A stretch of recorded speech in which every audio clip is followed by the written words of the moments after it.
أعوذ بالله من الشيطان الرجيم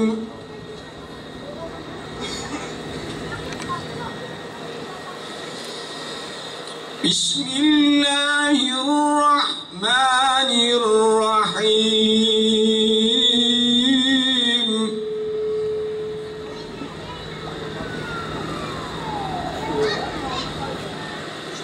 يا أيها الذين آمنوا استجيبوا لله وللرسول إذا دعاكم لما يحييكم. Sesimiz aşağı olsun, la ilahe illallah, tüm dünya.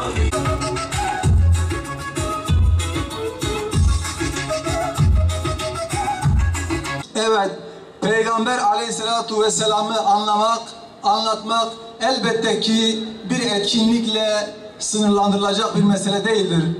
Peygamber Aleyhisselatu Vesselam'ı biz her gün okuyoruz, her gün anlatıyoruz ve her gün yaşıyoruz. Evet, Peygamber Aleyhisselatu Vesselam yaşamak için gönderilmiş. Onun öğretileri hayatta yer bulsun diye Allah-u Teala tarafından bize öğretilmiş, bize gönderilmiş. Dolayısıyla biz hayatımızın her alanında Peygamber Aleyhisselatü Vesselam'ı kendimize örnek ve rehber ediniyoruz. Elhamdülillah ki böyle bir rehberimiz, böyle bir önderimiz var. Bugün dünyada peygamberi anlamaya, peygamberi anlatmaya ve peygamberi yaşamaya ihtiyaç vardır. Hak ve adalet önderi Peygamber Aleyhisselatü Vesselam eğer anlaşılsaydı, eğer yaşansaydı, inanıyoruz ki bugün yeryüzünde bu katliamlar, bu zulümler yaşanmazdı. Biz Peygamber Aleyhisselatü Vesselam'ın yolundan ayrıldığımız için, onun hak ve adalet önderliğinden ayrıldığımız için, sahte önderler peşinde gittiğimiz için bugün bu zulümler, bugün bu yağmalar, bu öldürmeler yeryüzünde bu şekilde yayılmaktadır. Allah'ın izniyle bizler tekrar sırat-ı müstakime döndüğümüz zaman, tekrar Kur'an ve sünnete döndüğümüz zaman Allah'ın peygamberinin yeryüzüne hakim ettiği o adalet, o insanlık, o merhamet tekrar geri gelecektir.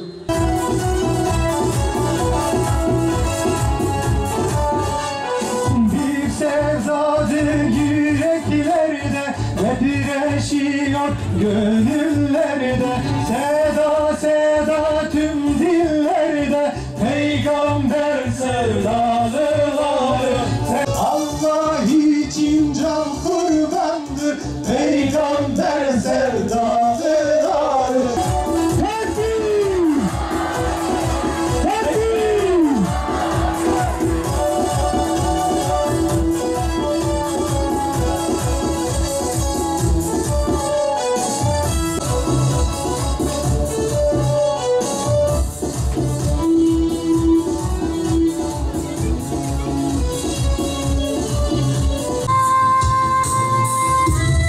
Merhaba yar, merhaba sevgili.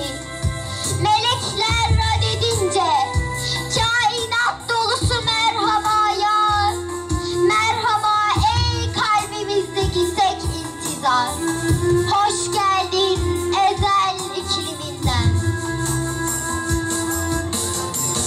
Gelişinle yeryüzü pırıl pırıl, gökyüzü ışıl ışıl. Haneler cıvıl cıvıl, zulüm saraylarında bir vaveyle koptu. Kahinlerin ruhunu biçti cinnet. Bu gelen put kıran Muhammed, İbrahim'in oğlu, 18.000 aleme rahmet. Bu yılda adalet ve hakkın rehberi olarak Hazreti Muhammed Aleyhisselam'ı meydanlara çıkartmak, meydanlarda anlatmak istiyoruz. Çünkü bugün dünya var ya, hiçbir zaman bugünkü kadar adalete muhtaç olmamıştır. Adalet ve hakka insanlık, sadece Müslümanlar değil, yeryüzü bugün öylesine adalete muhtaç ki, onun için Aleyhisselatü Vesselam'ın bu yönünü haykırmak istedik. Ve biz bu kutlu doğum etkinliklerini meydanlara çıkarırken müracaat ettik. Biz falan meydanda Efendimiz'i anacağız dedik. Ve dediler ki ya o camide olur ya, evlerde olur. Ne demek? Yok ya öyle mi? Demek sizin uyduruk, kıytırık bayramlarınız meydanları, statları dolduracak. Benim efendim, benim dinim ne olacak? Şu küçücük camiye hapsolacak öyle mi? Yok dedik ve meydanlara çıkarttık.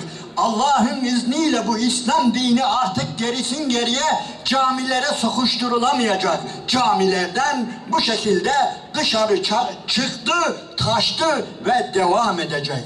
Çünkü Allah bu ümmeti, dikkat edin kardeşlerim, Allahu Teala bu ümmeti ve kezalike cealnakum ümmeten vasaten litekunu şuhedâe ale'n-nâs ve yekûner rasûlü aleykum şehîdâ. Allah bu ümmeti, ahir zaman ümmetini bütün insanlık üzerine şahit olarak göndermiş.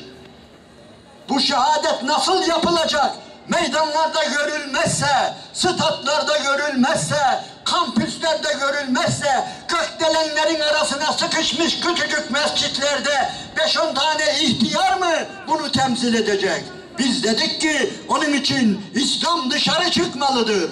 Allah'ın Resulü buyurmuştur ki sallallahu aleyhi ve sellem "Utîtu hamsen la yutahunne qabli." Bana 5 şey verildi.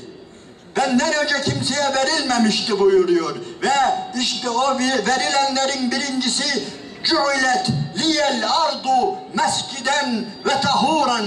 Yeryüzü bana mescit kılındı. Sadece camiler değil, yeryüzünün tamamı bu ümmete mescit, Allah'a ibadet yeri olarak verilmiştir. Onun için biz bugün böyle bir görevi yerine getiriyoruz. Ve sadece Nisan aylarında değil, göreceksiniz.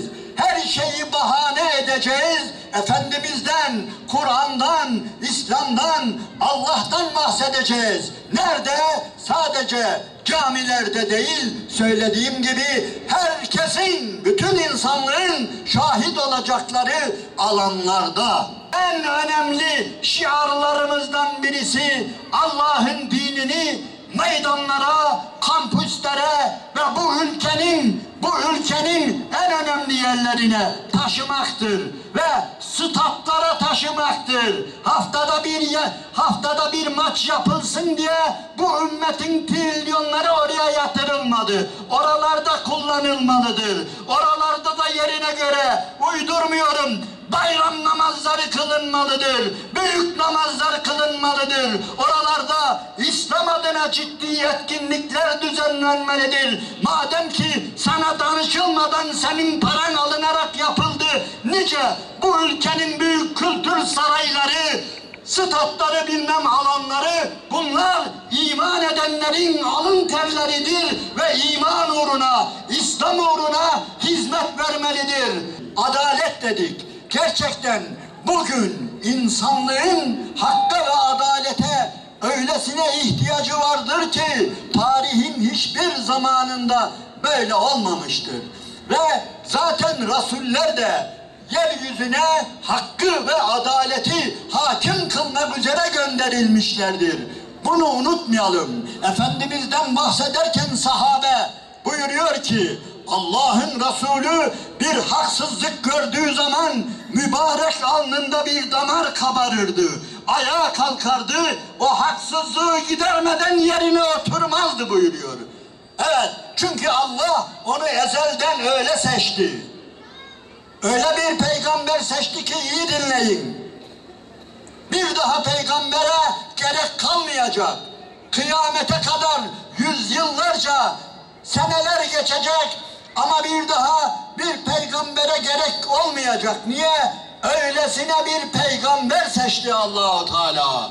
Allah-u Teala yarattığı kulları bilir ya, özellikle kafirlerden bahsederken diyor ki Kella innel insane le yadgâ erra'âhüstâna. Hayır, o insanoğlu var ya, imansız insan, imansız insanın eline diyor ne zaman güç ve kuvvet geçerse, dikkat edin burası önemli. İmansız bir insanın, imansız bir topluluğun eline ne zaman güç ve kuvvet geçerse azar, tuğyan eder, firavunlaşır, nemrutlaşır ve diğer insanları kendisine kul yapmaya çalışır. Onun için adaletin yerine gelmesi için kesinlikle güç ve kuvvetin imanlı insanlarda olması lazım. Bu adaletin şaşmaz bir şartıdır.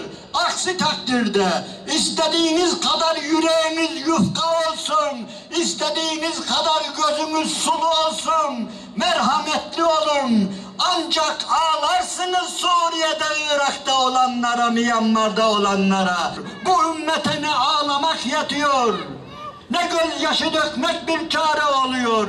İlla ki masaya yumruk vuran, ayağa kalkan, bir dakika diyen, bir dakika beni dinleyin diyen güce, kuvvete ihtiyaç var.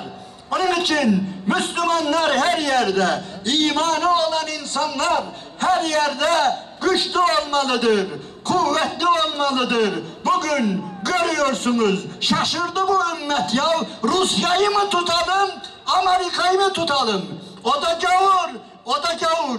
Hem sadece gavur değil, ikisi de Firavun, ikisi de Nemrut, ikisi de bu ümmetin üzerine bomba yağdırıp duruyor. Ama şaşırdık. Dur hele ya, bugün Amerika güzel bir şey yapıyor. Yok efendim, Rusya Astana'da güzel bir şey yapacak. Halbuki bu ümmetin kanını bu zalimler, bu firavunlar, evet bu diktatörler döküyor. Bir tek çare vardır. Ne onu tutmak, ne onu tutmak. Ümmet olarak güçlenmek, ayağa kalkmak. Bunu bilelim. Bu adaletin yegane şartıdır. Aksi takdirde muhterem kardeşlerim, bu zillet bu şekilde devam edip gidecektir. Peygamber Efendimiz sallallahu aleyhi ve sellem şöyle buyurmuştur. Hiçbiriniz kendisi için istediğini kardeşi için de istemekçi gerçek mümin olamaz. Sadaka Resulullah. Takbir!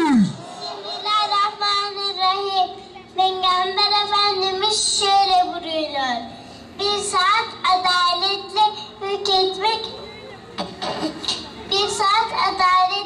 hükmetmek bir yıllık nazlı ibadetten daha hayırlıdır. Sayın Resulullah. Hicret etseydin, efendim Diyarbakır'da, Konstantiniye'de, Mevlana diyarında, Kılıçarslan'da ensarların seni bekler. Efendim, olsun, mustazafların hamisine selam olsun. Mazlumların umuduna selam olsun. Ümmetin yegane liderine selam olsun. Cennete yürekler uğruna ölmeyi dile. Resulallah uğruna ölmeyi dile. Öleyim. Euzu billahi mineşşeytanirracim. Bismillahirrahmanirrahim. Elhamdülillahi Rabbil alemin. Vessalatu vesselamu ala Rasulina ve Habibina ve tabibi kulubina ve imamil mücahidinel muttaqin Muhammed ve ala alihi ve sahbihi ecmain. Ya Rabbi, okunan Kur'an-ı Kerim hatimlerini, getirilen salavat-ı şerifeleri ve kelime-i tevhidleri dergâh-ı izzetinde kabullerin en güzeliyle makbul eyle ya Rabbi. Amin. Ya ilahi, burada, bu meydanda sırf senin rızan için sevgili Peygamberimiz Hazreti Muhammed Mustafa sallallahu aleyhi ve sellem Efendimiz'i anmak ve anlamak için toplanan kardeşlerimin günahlarını bağışla. Amin.